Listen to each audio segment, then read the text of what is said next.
கடகராசி அன்பர்களே, 2025 சனிப்பெயர்ச்சி இந்த வருடம் உங்களுக்கு பாக்கியஸ்தானத்தில் சனி வராரு.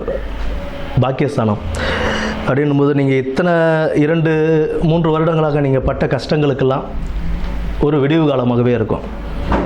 இனி நீங்கள் செய்யக்கூடிய தொழிலாகட்டும், குடும்பத்தில் இருந்த பிரச்சனைகள் ஆகட்டும், எல்லாமே ஓரளவுக்கு விலகி கொஞ்சம் நன்மைகளை பார்க்கக்கூடிய நேரமாகவே இருக்கும். உடல் உபாதைகள் குறையறதுக்கான வாய்ப்புகள் இருக்குது. அதற்கு நாம் கரெக்டாக நம்மளுடைய வேலைகளை பார்த்துக்கிட்டு வேலைக்கு நம்மளுடைய ஹெல்த்தை பார்த்துக்கிறது ரொம்ப முக்கியம். உடல் உபாதைகள் குறையும், ஆனால் அதுக்கு தகுந்த மாதிரி நம்மளுடைய ஹெல்த்தை கான்சியஸாக எப்படி பார்த்துக்கணுமோ அந்த மாதிரி பார்த்துக்கணும். அடுத்து 11ஆம் இடமான ரிஷபத்தையும் 3ஆம் இடமான கன்னியையும் 6ஆம் இடமான தனுசையும் சனி பகவான் பார்க்கறதுனால ஒரு நல்ல யோகமாகவே உங்களுக்கு இருக்கும். 6ஆம் இடத்தை பார்க்கறதுனால கொஞ்சம் ருணரோக சத்துருசானத்தை பார்க்கறதுனால தான் உடல் உபாதைகளுக்காக நம்ம கொஞ்சம் கவனம் செலுத்த வேண்டிய காலமாக இருக்கும்.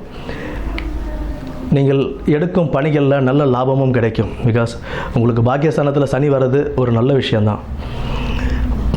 குரு மாறினதுக்கப்புறம் அதுவும் நமக்கு நல்லதாகவே அமையும் உங்களுக்கு. ஏன்னா 12ஆம் இடத்துல குரு இருக்கும்போது உங்களுக்கு 4ஆம் இடமான துலாமையும் 6ஆம் இடமான தனுசையும் 8ஆம் இடமான கும்பத்தையும் அவர் பார்க்குறாரு.